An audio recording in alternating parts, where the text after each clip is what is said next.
성매매 사범의 경우 단속도 쉽지 않지만 단속된 후에도 엄한 처벌이 이루어지지 않고 있습니다. 업소들이 단속에도 아랑곳 않고 영업을 계속하고 있는 이유가 바로 여기에 있는데요. 그 배경을 우종훈 기자가 취재했습니다. 성매매 업소에 대한 경찰 단속 후 업소를 소개하는 인터넷 사이트를 다시 들어갔습니다. 취재진의 신고로 단속된 한 곳을 제외한 나머지 성매매 업소들은 아랑곳 않고 영업을 계속하고 있습니다. 눈치는커녕 심지어 새로운 업소까지 생겼습니다. 5셋이 예약 가능합니까? 가능하죠, 사장님. 단속에도 불구하고 성매매가 끊이지 않는 이유는 무엇일까?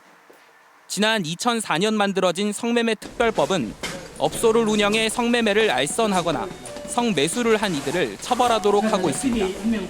하지만 성매매에 대한 처벌은 관대했습니다.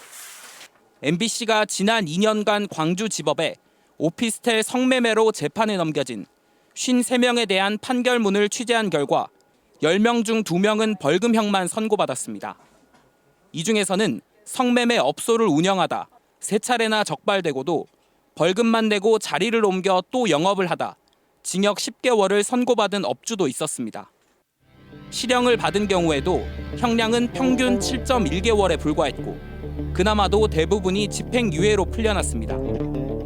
성매매로 기소된 사람들 가운데 2명의 여성 종사자를 제외한 96%는 업주나 업소에서 관리직으로 참여했던 이들이었습니다. 성매수자가 재판에 넘겨진 경우는 없었는데 대부분 검찰 단계에서 걸러진다는 게 법조계 의견입니다. 실제 지난 8년간 광주지검의 범죄 처리 실적에 따르면 성매매 특별법은 다른 특별범죄에 비해 재판에 넘겨지는 비율, 즉 기소율이 평균 14% 낮았습니다.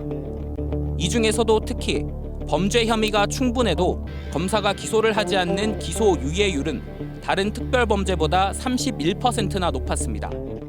성매매 특별법을 위반한 10명 중 5명은 전과자로 처벌받지 않는 겁니다.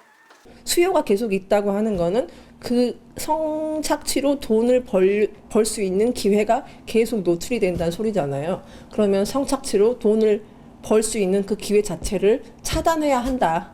단속도 힘든데 적발돼도 처벌이 세지 않으니 업소는 배짱 영업을 이어가고 있습니다. 저요? 당신이 하던데걸요 영업을? 지금도 성매매를 뜻하는 은어를 인터넷에 검색하면 업소들이 몰린 사이트를 어렵지 않게 찾을 수 있습니다. 누구나 범죄인 줄 알지만 묵인되고 있는 성매매. 지금이라도 당국의 잦은 단속과 강력한 처벌이 필요해 보입니다. MBC 뉴스 우종훈입니다.